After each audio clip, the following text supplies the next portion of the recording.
तो हमने ये समझा कि प्योर स्टेट क्या होता है, फिर हमने प्योर स्टेट में पोजीशन का प्योर स्टेट जो कि डिराक डेल्टा फंक्शन होता है उसके बारे में अच्छी खासी लंबी चौड़ी चर्चा करी। तो अब क्योंकि हम डिराक डेल्टा फंक्शन की अच्छी खासी लंबी चौड़ी चर्चा कर चुके हैं तो हम इसी में आगे बढ़ते हैं। डिराक डेल्टा फंक्शन खत्म, अब पोजीशन के प्योर स्टेट पे वापस आ जाते हैं। तो देखो सबसे पहले मैंने यहाँ लाइन लिखी हुई है, any wave function can be written in form of the pure states of any observable. मतलब कि किसी भी वेव फंक्शन को, जैसे कि ये वेव फंक्शन है, इसको तुम किसी भी ऑब्जर्वेबल के प्योर स्टेट्स की फॉर्म में लिख सकते हो। कैसे लिख सकते हो? उनके बहुत सारे प्योर स्टेट्स को मिला डालोगे तो कुछ ऐसा बन जाएगा। कैसे बनेगा अभी देखेंगे, डोंट वरी, ठीक है। अच्छा, एक बात मैं फिर से नोट बोलना चाहूं कि अगर मैं वेव फंक्शन ऐसा बना रहा हूं तो इसका मतलब ये नहीं है कि वेव फंक्शन एग्जैक्टली ऐसा ही है, क्योंकि वेव फंक्शन जो होते हैं वो कॉम्प्लेक्स भी होते हैं यूजुअली, है ना। और अगर कॉम्प्लेक्स होते हैं तो उसको ऐसे 2 डायमेंशन में दिखाना तो नहीं पॉसिबल होगा, है ना। तो उसके लिए हमको एक इमेजिनरी एक्सिस भी लगानी पड़ेगी, या फिर रियल पार्ट को अलग प्लॉट करें, कॉम्प्लेक्स पार्ट को अलग प्लॉट करें। बट फिलहाल के लिए हमने मान लो ऐसा कोई वेव फंक्शन बनाकर रखा है। तो अब इस वेव फंक्शन को हम ब्रोकन डाउन कर सकते हैं, तोड़ सकते हैं इसके बहुत सारे प्योर स्टेट्स में। सबसे पहले पोजीशन के प्योर स्टेट्स की ही बात करते हैं। हमने बात करी कि पोजीशन के प्योर स्टेट क्या है, डिराक डेल्टा फंक्शन है। तो इसमें मैं क्या बोल रहा हूं कि इसका जो वेव फंक्शन है, ये जो वेव फंक्शन है, इसमें मैंने डिराक डेल्टा फंक्शन x0 पे एक ले लिया, x1 पे एक ले लिया, x2 पे एक ले लिया, और इन सब को x0 पे जो फंक्शन लिया था, x1 पे जो लिया था, x2 पे जो लिया था, इन सब को किसी ना किसी कांस्टेंट से मल्टीप्लाई करता गया, ठीक है। जैसे इस मान लो यहां पर जो है, यहां पर मैग्नीट्यूड ज्यादा दिख रहा है ना, तो मतलब कि मैंने बड़े ज्यादा लंबे कांस्टेंट से मल्टीप्लाई किया, बड़े कांस्टेंट से मल्टीप्लाई किया।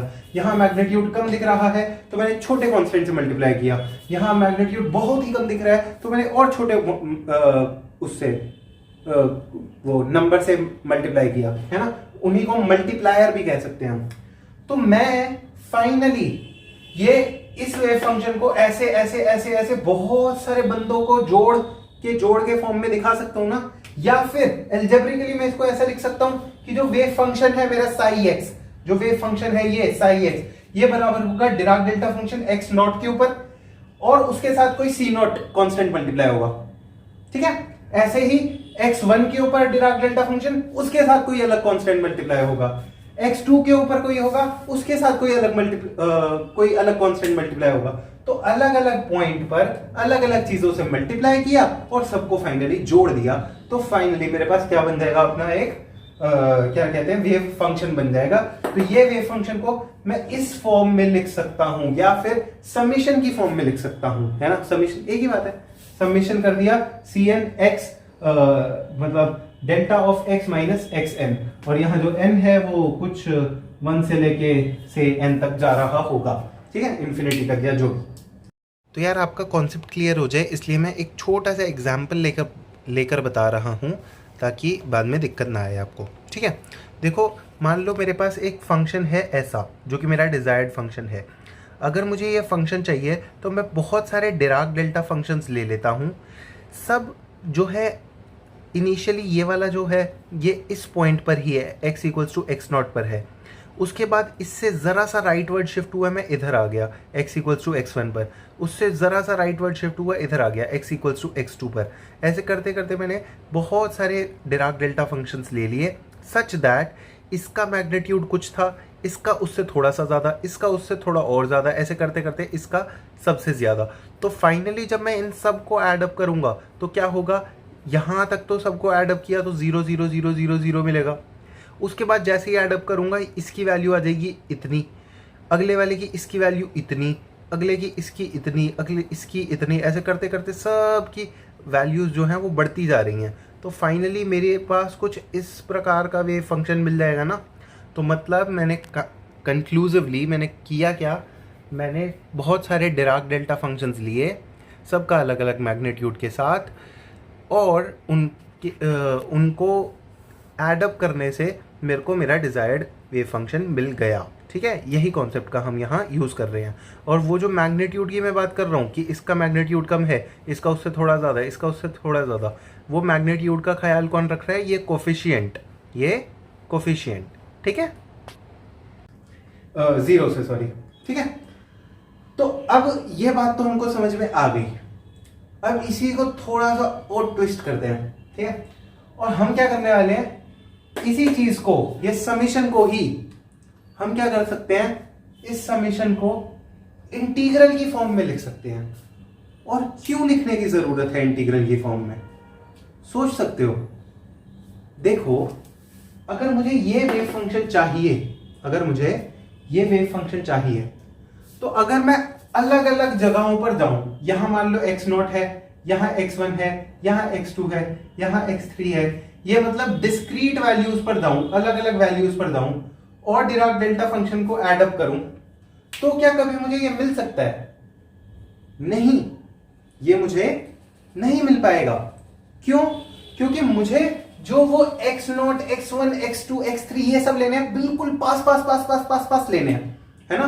तभी तो एक कॉन्टिन्यूअस सी वेव फॉर्म बना पाऊंगा मैं, अन्यथा तो कॉन्टिन्यूअस सी ऐसी सी वेव फॉर्म बना ही नहीं पाऊंगा। अगर मैं दूर दूर या डिस्क्रीट फॉर्म में ले लूंगा, अलग अलग फॉर्म में ले लूंगा, है ना, तो कॉन्टिन्यूअस वेव फॉर्म नहीं बना पाऊंगा। लेकिन मुझे अगर कॉन्टिन्यूअस वेव फॉर्म बनानी है, तो इसका मतलब है कि मुझे इन सबको बहुत पास बहुत पास बहुत पास लेना पड़ेगा।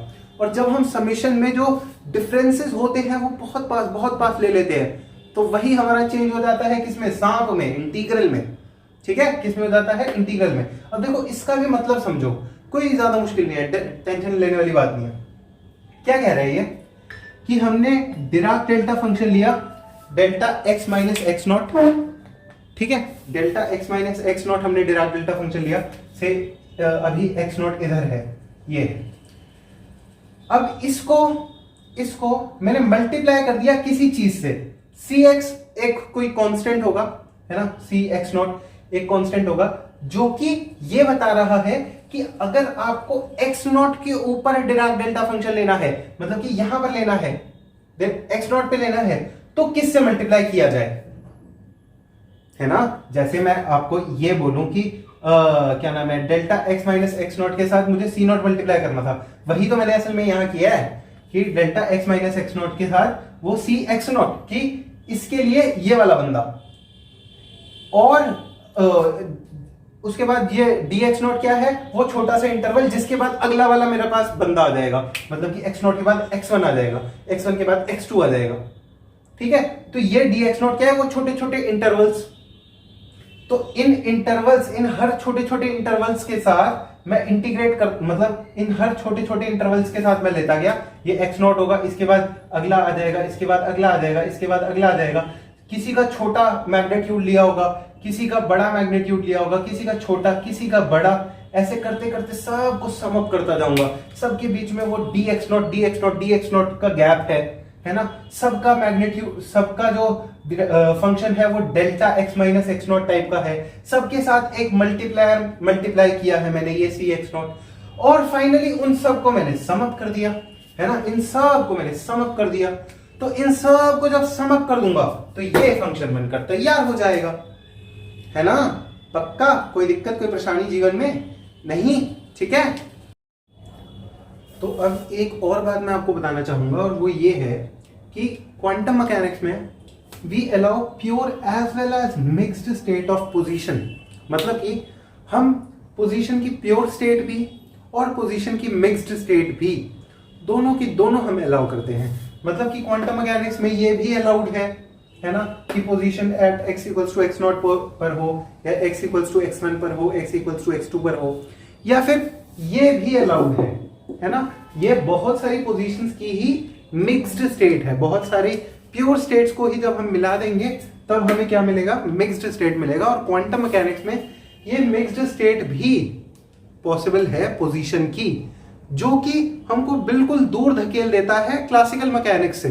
क्यों? क्लासिकल मैकेनिक्स में क्या था कि पोजीशन यही है, पोजीशन यही है, at x equals to X not पर हूं या x3 पर हूं, जो भी मैं अभी इस पोजीशन पर हूं या यहां हूं। लेकिन क्वांटम मैकेनिक्स में ऐसा नहीं होता। हम जब एक इलेक्ट्रॉन की भी बात करते थे, इलेक्ट्रॉन की चर्चा करते थे, लेक्चर नंबर 2 पे चला गया मैं बिल्कुल पीछे, तब भी हम कहते थे डबल स्लिट एक्सपेरिमेंट में कि इलेक्ट्रॉन की हर जगह ही पोजीशन है, मगर हर जगह होने की पोजीशन की कुछ ना कुछ प्रोबेबिलिटी है, कुछ ना कुछ क्या है, प्रोबेबिलिटी है। यहां पर हो सकता है ज्यादा प्रोबेबिलिटी हो, यहां पर हो सकता है कम प्रोबेबिलिटी हो, मगर वो एक ही साथ हर जगह एग्जिस्ट करता है ना, पक्का। तो यहां तक अगर कहानी समझ में आ गई तो एक और बात मैं आपको बताना चाहूंगा कि यही प्योर स्टेट्स को हम कभी कभी बेसिस फंक्शन कहकर भी बुलाएंगे, ठीक है। मैट्रिक्स में जाएंगे तो इन्हीं को आइगन फंक्शंस भी कहेंगे, ठीक। और एक बात यहां से और साफ क्लियर हो रही है, और वो ये है कि जैसे ये मैंने वेव फंक्शन लिया C not delta X minus X not, C1 delta X minus x1, ऐसे करते करते मैं जोड़ता गया। अगर C0 बहुत ज्यादा है, अगर C0 बहुत ज्यादा है मतलब कि इसका ये बहुत ज्यादा है, जैसे कि अगर इस वेव फंक्शन में मैं देखूं तो मैं कहता हूं लेट से ये x0 है तो C0 सबसे ज्यादा है और ये x1 है तो C1 काफी कम है, ठीक है। तो इस इंफॉर्मेशन से ही मैं ये भी बता सकता हूं कि मेरे पार्टिकल के यहां x0 पर पाए जाने की प्रोबेबिलिटी अपने आप बढ़ जाएगी, ठीक है। तो अगर मेरा C0 ज्यादा होगा, अगर C0 ज्यादा होगा तो मेरे पार्टिकल के x0 पर पाए जाने की प्रोबेबिलिटी अपने आप बढ़ जाएगी, ठीक है। और वही जो है अगर हम प्रोबेबिलिटी निकालते हैं कि इस स्टेट में पार्टिकल के होने की क्या प्रोबेबिलिटी है, x0 पर होने की क्या प्रोबेबिलिटी है, तो वो आएगी हमारी C0 के मॉड का स्क्वायर। अब यहां मॉड क्यों लगाया गया है, क्योंकि अगेन जो C0 है, C1 है, C2 है, ये सब मल्टीप्लायर तो हैं, मल्टीप्लाई तो हो रहे हैं, मगर ये कॉम्प्लेक्स भी हो सकते हैं, ठीक है। ये रियल हो ऐसा जरूरी नहीं है, ठीक है। अच्छा, तो यहां तक हमको कहानी समझ में आ चुकी है और इसी से एक और कंक्लूजन निकल करके आता है। कभी कभी जैसे हमको ये पोजीशन के स्टेट हमको पता है, डेल्टा फंक्शन जो है वही पोजीशन का प्योर स्टेट है। कई बार हमको पोजीशन के कुछ ऐसे भी स्टेट दे रखे हो सकते हैं, psi x equals to C1 psi1x plus C2 psi2x। तो इसको देखकर भी घबराना नहीं है, इसको देखकर भी नहीं घबराना है। ये क्या कह रहा है कि जो हमारा वेव फंक्शन है वो कोई दो वेव फंक्शंस के कॉम्बिनेशन से बना हुआ है और इसको हम एक्चुअली लीनियर कॉम्बिनेशन कहते हैं। ये जो है ना, ये लीनियर कॉम्बिनेशन है। तो ये जो वेव फंक्शन है ये दो वेव फंक्शंस के कॉम्बिनेशन से बना हुआ है, लीनियर कॉम्बिनेशन से बना हुआ है, ठीक है। तो इसमें भी हम प्रोबेबिलिटी निकाल सकते हैं कि हमारा जो पार्टिकल है वो psi1 स्टेट में है या psi2 स्टेट में है, इसकी क्या प्रोबेबिलिटी है। अच्छा, यहां पर एक और बात नोटवर्दी है और वो ये है कि अगर मेरा जो psi x है वो psi1 और psi2 में लिखा गया है ना, तो इसका मतलब ये है कि जब भी मैं मेजरमेंट करूंगा तो पक्का या तो psi1 आएगा या psi2 आएगा, इसके अलावा कोई स्टेट नहीं आ सकती। और जब भी मैं स्टेट कह रहा हूं तुम्हारे दिमाग में पोजीशन ही आना चाहिए, ठीक है, तुम्हारे दिमाग में आना चाहिए, पोजीशन ही आना चाहिए। तो मतलब कि ये psi1 एक तरह का वेव फंक्शन है जिसकी जो कि एक तरह से डिफाइन कर रहा है कि पोजीशन कहां पर है इस समय पर, और ये सब जो कहानी चल रही है वो एक समय पर चल रही है, t इक्वल्स टू 0 पर, ठीक है, पूरी कहानी अभी तक।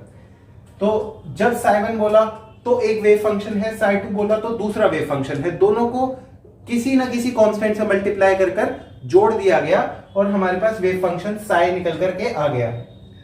अगर मैं पूछूं कि मेरा पार्टिकल psi1 स्टेट में है, इसकी क्या प्रोबेबिलिटी होगी, तो ये C1 के स्क्वायर, C1 के मॉड के स्क्वायर के ही बराबर होगा, ठीक है, अगर केस नॉर्मलाइज्ड है तो अभी के लिए, ठीक है। इसके सवाल भी हम करेंगे तब आपको और अच्छे से क्लैरिटी आ जाएगी।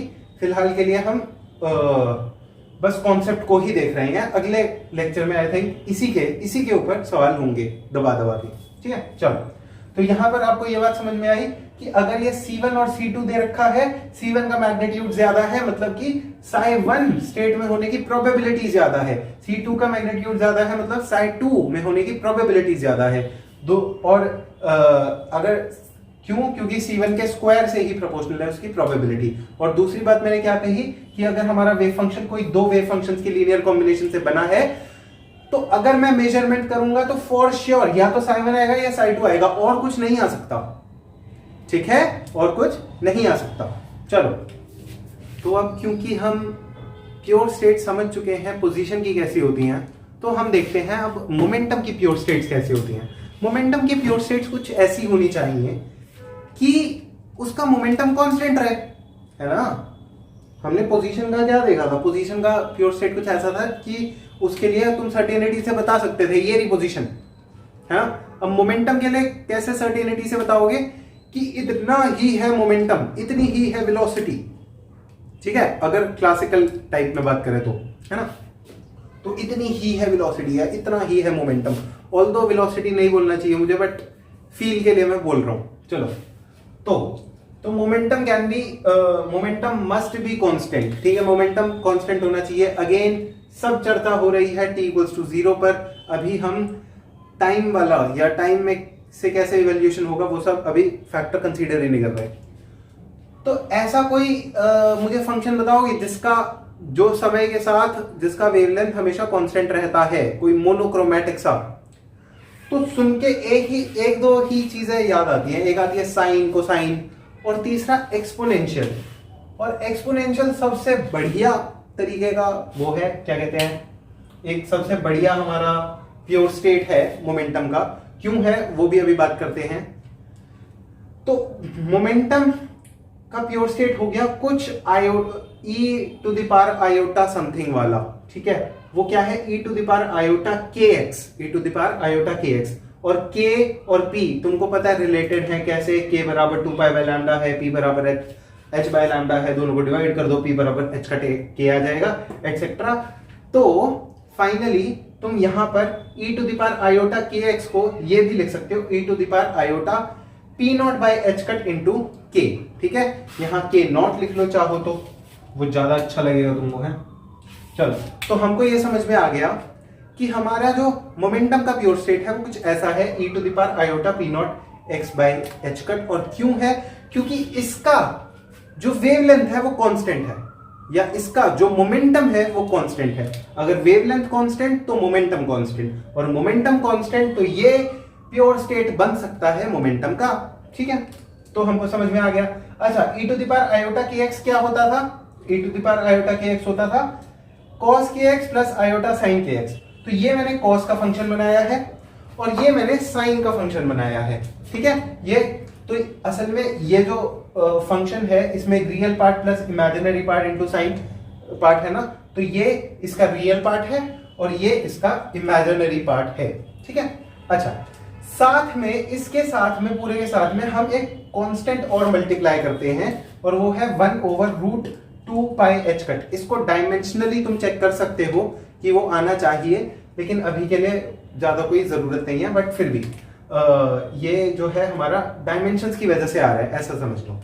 तो हमको ये समझ में आ गया कि जो हमारा मोमेंटम है उसके प्योर स्टेट्स क्या है, ऐसी वेव्स जो प्लेन वेव्स टाइप की होती हैं, ठीक है। अब ये जो है पी नॉट, इसकी जगह अलग अलग मोमेंटम हो सकते हैं, तो वो अलग अलग प्योर स्टेट्स होंगी हमारे मोमेंटम की। क्या बोला मैंने, अलग अलग प्योर स्टेट्स होंगी हमारे मोमेंटम की। कोई ऐसी होगी कोई जिसकी फ्रीक्वेंसी बहुत ज्यादा है ना, या फिर मोमेंटम बहुत कम है, सॉरी इसका मोमेंटम बहुत ज्यादा है, वेवलेंथ बहुत कम है। दूसरा कोई ऐसी होगी इसका वेवलेंथ बहुत ज्यादा है, मोमेंटम बहुत कम है। ऐसे अलग अलग हमारे पास प्योर स्टेट्स मिलेंगी हमको मोमेंटम की। अब एक नेचुरल सा सवाल आता है हमारे दिमाग में, और वो ये है कि फॉर से मैं एक मोमेंटम वेव फंक्शन को देख रहा हूं, है ना, मतलब मोमेंटम के प्योर स्टेट के वेव फंक्शन को देख रहा हूं।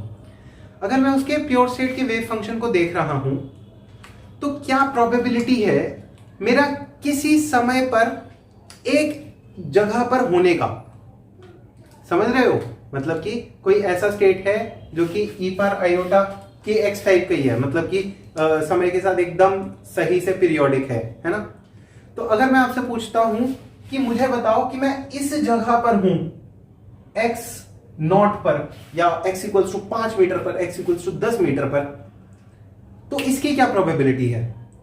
अब हमको पता है कि -∞ से इंफिनिटी तक जो वेव है वो हर जगह बराबरी से जा रही है ना, बराबरी से ही तो जा रही है। अच्छा, अब एक बात और ध्यान देना, अगर मैं e पर आयोटा k नॉट x को प्लॉट करना चाहता हूं तो वो कुछ इस प्रकार के सर्कल्स आएंगे, क्योंकि रियल एक्सिस भी होगी और ये इमेजिनरी एक्सिस भी होगी। तो रियल एक्सिस पे तो तुमको दिखेगा कि भाई कॉस की वेरिएशन है, इमेजिनरी एक्सिस पे दिखेगा साइन की वेरिएशन है, लेकिन अगर दोनों को देखोगे तो कुछ इस प्रकार के सर्कल्स आएंगे। मैं यहां एनिमेशन दिखा दूंगा जिससे आपको समझ में आ जाए, ठीक है। अच्छा, तो कुछ इस प्रकार के सर्कल्स आ रहे होंगे, है ना। तो वही मैंने बनाने की कोशिश करी है। तो हमको ये जानना है कि मैं किसी पर्टिकुलर पॉइंट पर हूं, किसी पर्टिकुलर डिस्टेंस पर हूं, इसकी क्या प्रोबेबिलिटी है, ठीक है। तो देखो क्या निकालूंगा, मुझे पता है probability of any position, probability of being on any position, किसी भी पोजीशन पर होने की प्रोबेबिलिटी होती है मॉड साई एक्स के मॉड का स्क्वायर dx का इंटीग्रेशन, है ना। तो चलो इसको इंटीग्रेट कर देते हैं। अच्छा, साई एक्स के मॉड का स्क्वायर अगर मैं करूं, साई एक्स मुझे पता है वो ये है, साई एक्स क्या है, वेव फंक्शन क्या है, 1/√2 पाई h कट e पार आयोटा के नॉट एक्स। साई का कॉन्जुगेट ये होगा 1/√2 पाई h कट e पार आयोटा के नॉट एक्स की जगह बस e पार माइनस आयोटा के नॉट एक्स आ जाएगा, बाकी तो सब सेम रहेगा, है ना। अच्छा, ये भी यही है, ये भी यही है। तो साई के मॉड का स्क्वायर जरा निकालते हैं, देखें तो क्या आ रहा है किसी एक पोजीशन पर, लेट्स से एक्स नॉट पर निकालना, तो देखें तो क्या आ रहा है। तो देखो क्या आ रहा है, इन दोनों को मल्टीप्लाई किया, जैसे इन दोनों को मल्टीप्लाई किया ये कांस्टेंट मल्टीप्लाई हो गए, आ गया 1/2 पाई h कट, दोनों का रूट हट गया, e पर आयोटा के नॉट एक्स से e पर माइनस आयोटा के नॉट एक्स मल्टीप्लाई हो गया, तो क्या होगा e पर 0, है ना, मतलब कि 1, मतलब कि 1/2 पाई h कट। अगर ध्यान से देखो तो वेव फंक्शन का जो स्क्वायर था, जो प्रोबेबिलिटी डेंसिटी जो बता रहा था, वो डिपेंड ही नहीं कर रहा x के ऊपर कि आप कहां हो, उसको कोई मतलब ही नहीं है। हमको कोई मतलब, इसकी प्रोबेबिलिटी डेंसिटी को कोई मतलब ही नहीं है कि आप कहां हो, हर जगह सेम प्रोबेबिलिटी डेंसिटी है, मतलब हर जगह पार्टिकल के पाए जाने की प्रोबेबिलिटी सेम होगी। तो इसका मतलब अगर हमारे पास एक ऐसा वेव फंक्शन है, एक प्योर स्टेट है मोमेंटम का, एक प्योर स्टेट है मोमेंटम का, अगर वो मोमेंटम का प्योर स्टेट है तो उसमें उसकी पोजीशन हर जगह इक्वली प्रोबेबल है, मतलब कि हर जगह पाए जाने की प्रोबेबिलिटी बराबर है, और यही इसको एक्चुअली बढ़िया सा प्योर स्टेट बनाती है, ठीक है। सिमिलरली अगर हम डिराक डेल्टा फंक्शन को देखें ना, जो कि हमारे किसका प्योर स्टेट है, पोजीशन का, अगर हम डिराक डेल्टा फंक्शन को देखें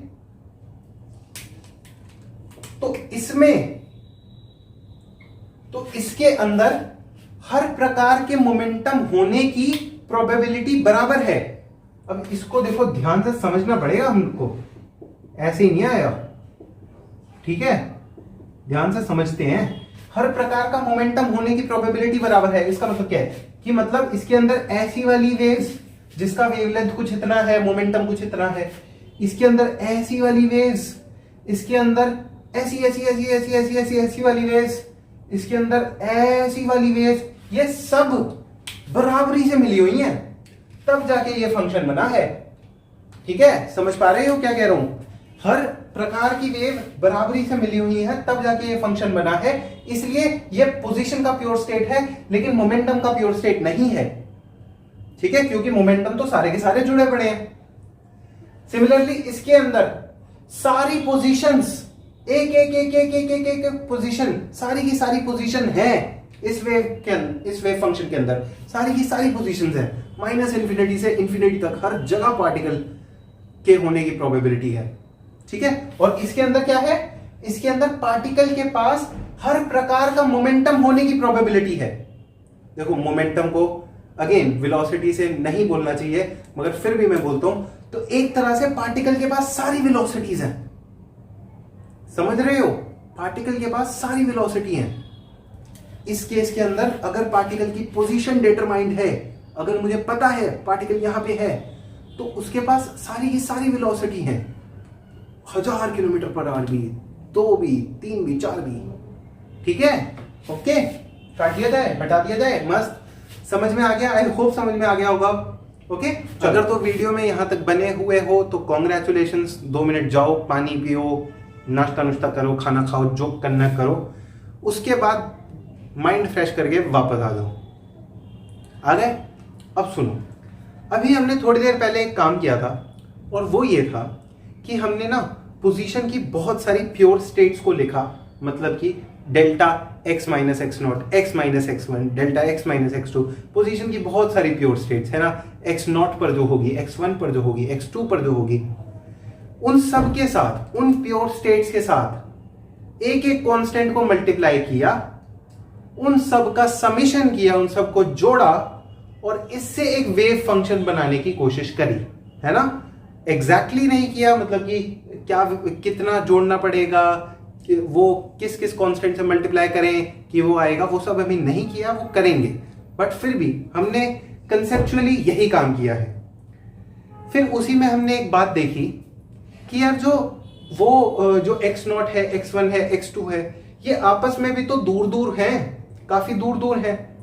तो अगर मुझे इनको बहुत ही पास पास वाले रखने हैं, सच दैट, क्योंकि अगर मैं पास पास वाले रखूंगा तो जो मेरा वेव फंक्शन जो मुझे बनाना है उसको और अच्छे से अप्रोक्सीमेट मैं कर पाऊंगा, है ना।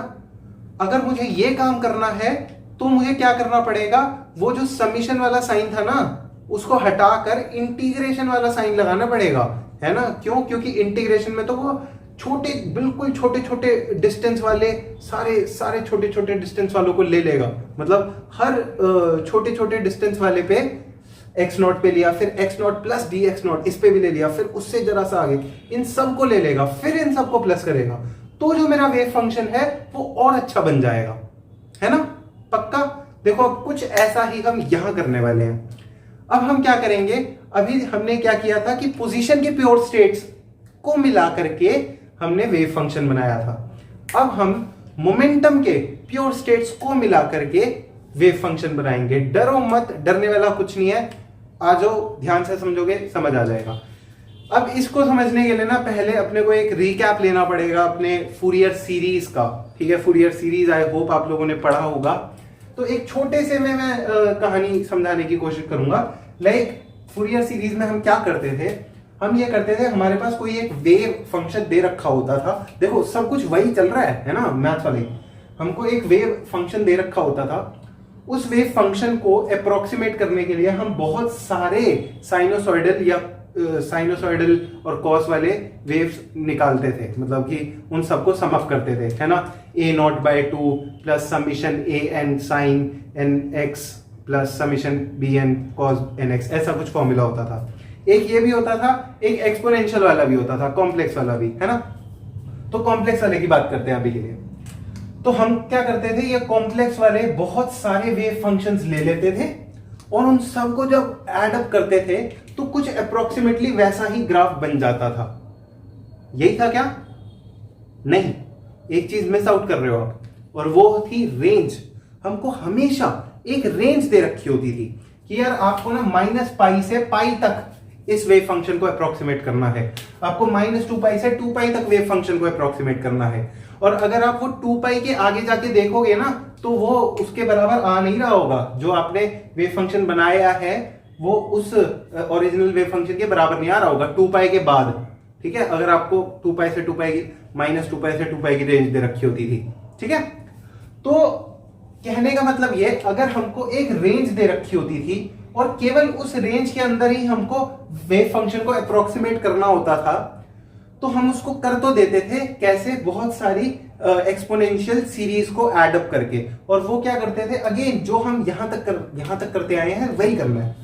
हमने एक एक्सपोनेंशियल सीरीज ली, है ना, ये e पर आयोटा nx n पाई x या nx, e पर आयोटा nx ये लिया, या फिर e पर आयोटा n को 1 रख दो तो e पर आयोटा 1x लिया। फिर दूसरी सीरीज ली, e पर आयोटा 2x लिया। फिर तीसरी ली, e पर आयोटा 3x, e पर आयोटा 1x काइंड ऑफ। अगर ऐसा है तो आयोटा 2x कुछ ऐसा होगा, है ना, 3x कुछ ऐसा होगा। ऐसे करते करते सारी की सारी सीरीज ले लेते थे, उन सबको उनके एक मल्टीप्लायर से मल्टीप्लाई करते थे, है ना, C1 से C2 से C3 थे, इन सब को एडअप कर देते थे और फाइनली हमको इसकी एक अप्रोक्सीमेटेड वर्जन मिल जाता था किसी एक रेंज के अंदर। ये होता था हमारा फूरियर सीरीज का काम। ठीक है, पक्का, श्योर। अब मैं आपसे पूछता हूं कि मुझे ना ये कोई स्पेसिफिक रीजन ऑफ स्पेस में नहीं चाहिए, मुझे कोई -2π से 2π नहीं चाहिए, मुझे -∞ से इन्फिनिटी पूरे में चाहिए। अब बताओ क्या करेंगे?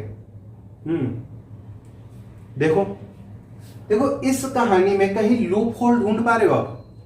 मतलब कि कोई ऐसी चीज जो कि उतनी अच्छी नहीं दिख रही, और वो है ये।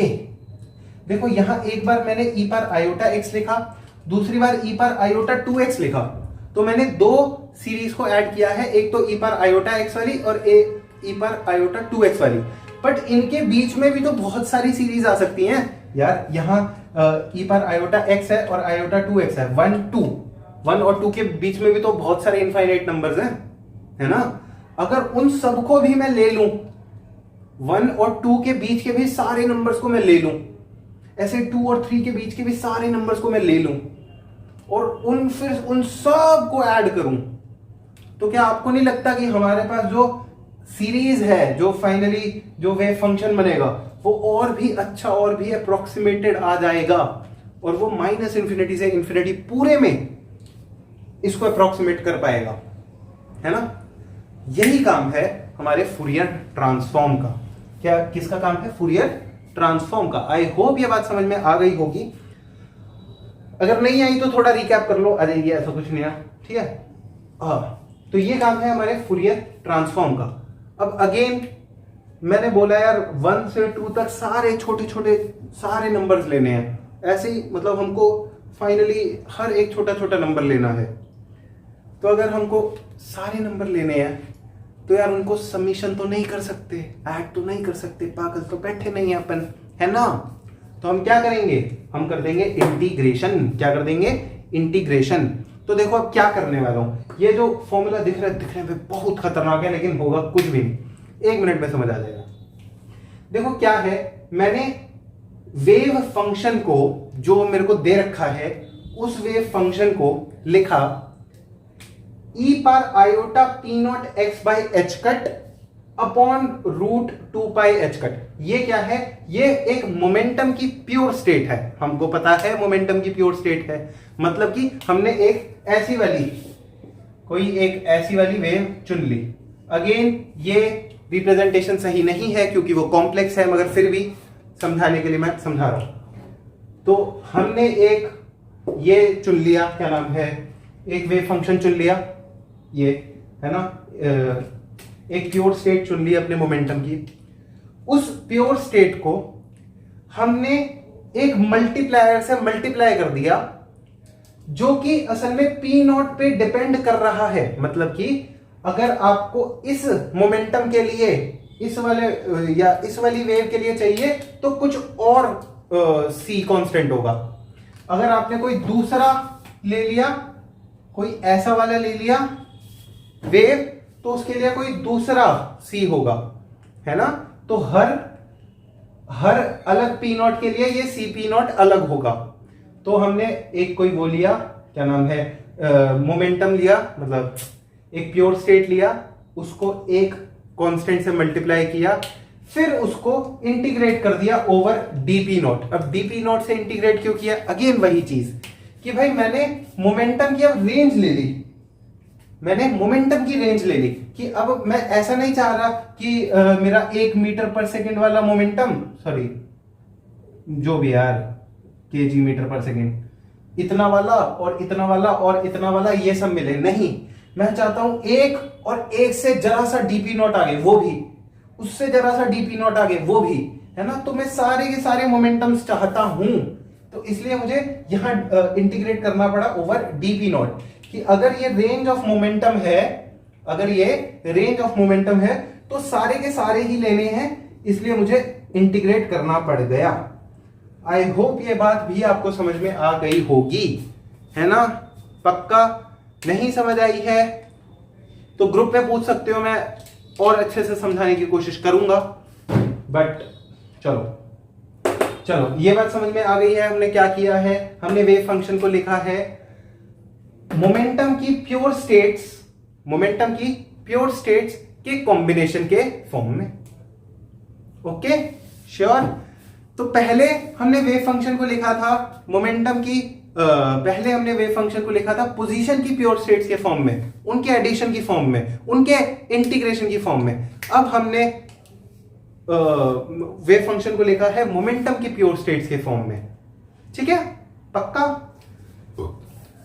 तो फूरियर ट्रांसफॉर्म को हम समझ चुके हैं थोड़ा बहुत, है ना। वैसे बहुत लंबा टॉपिक है और बड़े सारे अच्छे अच्छे एग्जांपल्स भी हो सकते हैं उसको समझाने के, बट अभी के लिए हम अपने आप को रिस्ट्रिक्ट कर रहे हैं, ठीक है, फूरियर ट्रांसफॉर्म के केस में। तो फूरियर ट्रांसफॉर्म हम समझ चुके हैं और उसमें हमने क्या समझा, हमने ये समझा कि हमारे पास जो भी वेव फंक्शन होगा, हमारे पास जो भी वेव फंक्शन होगा, ये वेव फंक्शन है, ये हमको चाहिए, हमको एक वेव फंक्शन चाहिए। तो उस वेव फंक्शन को बनाने के लिए हम क्या करेंगे, हम मोमेंटम के बहुत सारे प्योर स्टेट्स ले लेंगे जो कि हमारे पास हैं, हमको पता है मेरे पास ये प्योर स्टेट्स हैं, है ना। उन सबको इंटीग्रेट करेंगे और इंटीग्रेट करते हुए उन सब के साथ, हर प्योर स्टेट के साथ, ये इतनी मतलब ये ऐसा वाला है तो इसके साथ कोई एक कांस्टेंट मल्टीप्लाई करना है, ये ऐसा वाला है इसके साथ कोई दूसरा कांस्टेंट मल्टीप्लाई करना है, इन सब के साथ अलग अलग कांस्टेंट मल्टीप्लाई करेंगे और डीपी नॉट के ऊपर उसको इंटीग्रेट कर डालेंगे। डीपी नॉट के ऊपर इंटीग्रेट कर रहे हैं मतलब कि एकदम कॉन्टिन्यूअस वेरिएशन है, सारे के सारे मोमेंटम हम ले रहे हैं। ठीक है, अब देखना जादू जादू जादू एकदम। तो ये कहलाता है फूरियर ट्रांसफॉर्म। क्या कहलाता है? Fourier transform. एक और चीज होती है जिसको हम कहते हैं इनवर्स फूरियर ट्रांसफॉर्म। ठीक है, और जो फूरियर ट्रांसफॉर्म है, इनवर्स फूरियर ट्रांसफॉर्म जस्ट उसका उल्टा है। और ये क्या बता रहा है, ये वेव फंक्शन था ना, ये वेव फंक्शन था, ये सीपी नॉट था, है ना, जो मल्टीप्लाई करने थे। अब मुझे नहीं पता मुझे क्या मल्टीप्लाई करना है, लेकिन मुझे ये पता है मुझे वेव फंक्शन कैसा चाहिए। ये वेव फंक्शन चाहिए मुझे। वेव फंक्शन की मेरे पास लेट्स से इक्वेशन है e power minus x square by A square और e पावर आयोटा के एक्स, कुछ भी, ठीक है, कोई भी मेरे पास इसकी इक्वेशन है, वेव फंक्शन की इक्वेशन है। अगर मेरे पास इसकी इक्वेशन है तो मैं ये भी बता सकता हूं कि मुझे हर मोमेंटम की प्योर स्टेट के साथ क्या मल्टीप्लाई करना चाहिए। ये सीपी नॉट मैं बता सकता हूं। कैसे बता सकता हूं? इनवर्स फूरियर ट्रांसफॉर्म की हेल्प से। कैसे बताऊंगा? ये है हमारा इनवर्स फूरियर ट्रांसफॉर्म। तो वो क्या कह रहा है, सीपी नॉट बराबर 1/2 पाई एच कट, जो यहां पे था, अरे रूट, यहां पे भी रूट आएगा, तो 1/√2 पाई एच कट जो यहां पे था, integration from minus infinity to infinity psi X into E power minus P not X by H cut. देखो यहां प्लस था, E power iota P not H cut, iota P not X by H cut था, यहां minus आ गया बस। ठीक है, तो बस तुमको ये वाले फंक्शन को इधर रख देना है, मतलब जो तुमको पहले चाहिए था वो तुम्हारा निकल के आ जाएगा। देख रहे हो जादू, देख रहे हो जादू है। यहां साई एक्स यहां पर आ जाएगा। अब देखो एक बात बताओ, साई एक्स तुमको पता है, वेव फंक्शन तुमको पता है ना क्या है ना, तुमको क्या चाहिए, तुमको ये भी पता है ई पर iota P not x by H cut, ये डीएक्स पे इंटीग्रेट करना भी आता है, तो हो गया काम, दिक्कत कहां आई। ठीक है, इसको इंटीग्रेट कर देना माइनस इंफिनिटी से इंफिनिटी तक, अगले वीडियो में एग्जांपल्स करेंगे, तो हमारे पास सी पी नॉट आ जाएगा। तो हमको पता लग जाएगा कि हमको इस मोमेंटम वाले के साथ, मतलब कि इस मोमेंटम वाले के साथ क्या कौन सा कांस्टेंट मल्टीप्लाई करना है, इस मोमेंटम वाले के साथ कौन सा कांस्टेंट मल्टीप्लाई करना है। ठीक है, इसको छोटा सा एनालॉजी से समझे, एनालॉजी, ठीक है यार, जो भी, ठीक है, छोटी सी एनालॉजी से समझे। देखो अपने को बनाना है पिज्जा, पिज्जा नहीं पिज्जा, अपने को बनाना है पिज्जा। तो जो पिज्जा है, हमको पता है हमारे पास पिज्जा बनाने के लिए क्या क्या चाहिए होता है, चीज चाहिए होता है, बेस चाहिए होता है, कैप्सिकम चाहिए होता है, अनियन चाहिए होता है, एटसेट्रा एटसेट्रा, ये सब चाहिए होता है ना। तो अगर हमको ये पिज्जा बनाना है तो हमको पता है क्या बनाना है, ये भी पता है चीज चाहिए, बेस चाहिए, कैप्सिकम चाहिए, लेकिन हमको बस ये नहीं पता कि कितना चीज चाहिए, कितना बेस चाहिए, कितना कैप्सिकम चाहिए, ये हमको नहीं पता। हम गरीब आदमी, ज्यादा नॉलेज ही नहीं है, रेसिपी नहीं पता, है ना। तो क्या करेंगे हम बस उसमें फूरियर ट्रांसफॉर्म लगा देंगे। हाँ, असल में नहीं करना तो यहां पर पिज्जा डाला, यहां पर ये सब डाला, है ना। फाइनली ये क्योंकि हमको इंटीग्रेट करना आता है तो हमारे पास CP0 पता लग गया, मतलब कितना बेस चाहिए। देखो, अगर तुमको बेस चाहिए होगा तो यहां पर बेस का मोमेंटम डाल देना, अगर तुमको चीज चाहिए होगा तो चीज का मोमेंटम डाल देना, कैप्सिकम चाहिए होगा कैप्सिकम का मोमेंटम डाल देना। ऐसे ऐसे मोमेंटम डालोगे, वे पिज्जा बनाना है ये तो पता ही है, तो सबको इंटीग्रेट करोगे, ये मिल जाएगा वेव कि चीज कितना चाहिए, इतना चाहिए। जब P0 में चीज वाला P0 डाला तो ये चीज का C आ गया, मतलब कि इतनी बार इसको मल्टीप्लाई करना पड़ेगा। ठीक है, मस्त, कोई दिक्कत कोई परेशानी नहीं। अगर कहानी क्लियर है तो मिटाया जाए, लेक्चर लंबा हो रहा क्या है, सो क्या जाओ। अच्छा, अब दो आखिरी छोटी छोटी चीजें और अपने लेक्चर को समाप्ति देते हैं यहीं पे। आज आई थिंक बहुत लंबा हो गया लेक्चर, बट कोई बात नहीं, देखते हैं कोई देखता भी है नहीं देखता इतना लंबा चलो, तो ये है कि फूरियर ट्रांसफॉर्म में साई एक्स और CP0 ये दो फंक्शन है ना, CP0 फंक्शन है कि किस x के लिए या किस उसके लिए, किस प्योर स्टेट के लिए कितना मल्टीप्लायर होना चाहिए, है ना। ऐसे ही वेव फंक्शन साई एक्स है ना। अच्छा, तो ये दोनों असल में क्या है, वेव फंक्शन साई एक्स है पोजीशन का फंक्शन, CP0 है मोमेंटम का फंक्शन। तो अगर इन दोनों का फूरियर ट्रांसफॉर्म हम करते हैं सच दैट जो मेरा वेव फंक्शन है विद रिस्पेक्ट टू एक्स कुछ ऐसा दिख रहा है, अगर wave function with respect to X कुछ ऐसा दिख रहा है, मतलब कि साइनोसॉइडल वेव है, इसका मतलब क्या है, मोमेंटम कांस्टेंट है। तो देखो ये हमारा CP0 का ग्राफ बनेगा कि at some instant of P, मतलब कि मोमेंटम के किसी एक इंस्टेंट पर ही वो CP0 है, मतलब डिराक डेल्टा फंक्शन, कि बाकी हर जगह कोई मोमेंटम एग्जिस्ट नहीं करना चाहिए, इसलिए ये मल्टीप्लायर उसके साथ 0 हो गया। ठीक है, और कोई भी मोमेंटम नहीं होना चाहिए, इसलिए उसके साथ वाला मल्टीप्लायर 0 हो गया, मगर ये पॉइंट पर मोमेंटम कुछ होना चाहिए, तो इसलिए डिराक डेल्टा फंक्शन। ठीक है, सिमिलरली ऊपर देखो, ऊपर क्या है, वेव फंक्शन हमारा किसी एक पॉइंट पर है, वेव फंक्शन का डिराक डेल्टा फंक्शन है, वेव फंक्शन का डिराक डेल्टा फंक्शन है, इसका मतलब पोजीशन एक है, पहले था मोमेंटम एक है, मतलब कि अगेन मैं वेलोसिटी नहीं बोलूंगा, कोई भद्दे कमेंट कर देगा, लेकिन फिर भी पहले मोमेंटम एक था, मोमेंटम फॉर श्योर एक ही था, है ना। तो जब मोमेंटम एक ही था तो वेव -इन्फिनिटी से इन्फिनिटी तक हर जगह फैली हुई थी, है ना, तब ही मोमेंटम एक जैसा रह सकता है, अन्यथा मोमेंटम चेंज होता रहेगा, क्योंकि मोमेंटम डिपेंड करता है वेवलेंथ पे। चलो, अच्छा, अब दूसरा केस क्या है, वेव फंक्शन जो है x0 पर है, तो मतलब वेव फंक्शन कांस्टेंट है और एक ही पॉइंट पर स्पाइक आउट है, मतलब कि श्योरिटी है पोजीशन यही है, और श्योरिटी अगर यह है कि पोजीशन यही है तो मोमेंटम बहुत सारे होंगे, -इन्फिनिटी से इन्फिनिटी सब है ना, पक्का। एक और चीज जो कि अब आप देख रहे हो, ये अगेन ट्रेड ऑफ है। क्या है ट्रेड ऑफ का मतलब समझते हो ना, कि ये मिल रहा है तो वो नहीं, वो मिल रहा है तो ये नहीं। हमारे जीवन में तो बहुत ट्रेड ऑफ होते हैं, है ना। हमको पढ़ाई मिलती है तो बंदी नहीं, बंदी मिलती है तो पढ़ाई नहीं, ओहो सैडफुल क्राइज, यू नो।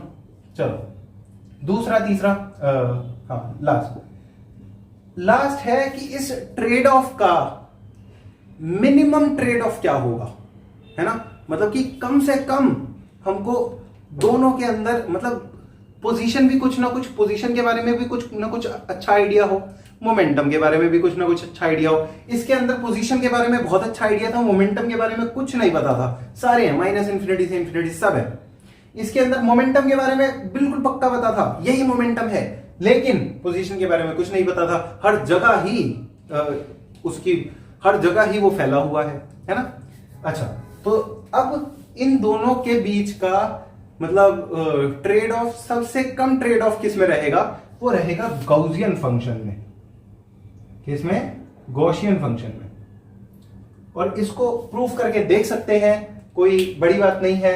अगर हाइजेनबर्ग अनसर्टेनिटी प्रिंसिपल पढ़ेंगे जब हम, तो शायद उसमें प्रूफ भी कर लें। तो अच्छा, तो गॉसियन फंक्शन में क्या होगा कि अगर इसका फंक्शन गॉसियन है, मतलब कि ये साई एक्स का with respect to X Gaussian है, तो similarly C P not with respect to P not भी गॉसियन ही होगा। ठीक है जी। तो ये है फूरियर ट्रांसफॉर्म। अगेन ये भी इंटरव्यू का सवाल है, मेरी एक दूसरी फ्रेंड से इंटरव्यू में पूछा गया था, आई थिंक आइजर पुणे में ही इसी साल, है ना, सेकंड इंटरव्यू में उन्होंने पूछा था कि गॉसियन फंक्शन का फूरियर ट्रांसफॉर्म क्या होता है। हाँ, यही पूछा था। ठीक है, तो ये गॉसियन फंक्शन का फूरियर ट्रांसफॉर्म भी गॉसियन फंक्शन ही होता है। चलो, अगली लास्ट चीज बची है, बस वो करते हैं और आज के लेक्चर को फाइनली ये हमारा वेव फंक्शन है psi X 1/√2 pi h cut C P not E power iota P not X by H cut D P not from -infinity to infinity. अगर तो मतलब आप यहां से साई एक्स निकालने के केपेबल हो, है ना, वेव फंक्शन निकालने के केपेबल हो, ऑल्दो वो यूजुअली हमको पता ही होता है, मगर फिर भी।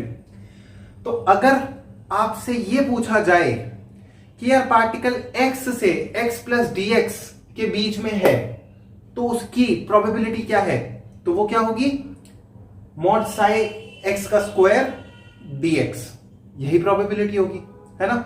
और अगर नेट प्रोबेबिलिटी निकालनी है कि वो -इन्फिनिटी से इन्फिनिटी तक कहीं लाई कर रहा है, तो क्या करोगे, -इन्फिनिटी से इन्फिनिटी तक इसी चीज को इंटीग्रेट कर दोगे, mod Sai square x dx को। अगर ये बोला गया है कि पार्टिकल किसी एक पोजीशन, लेट्स से ए से बी तक में लाई कर रहा है, तो बस यहीं पर आप क्या कर दोगे, ए से बी तक की पोजीशन लिख दोगे, है ना।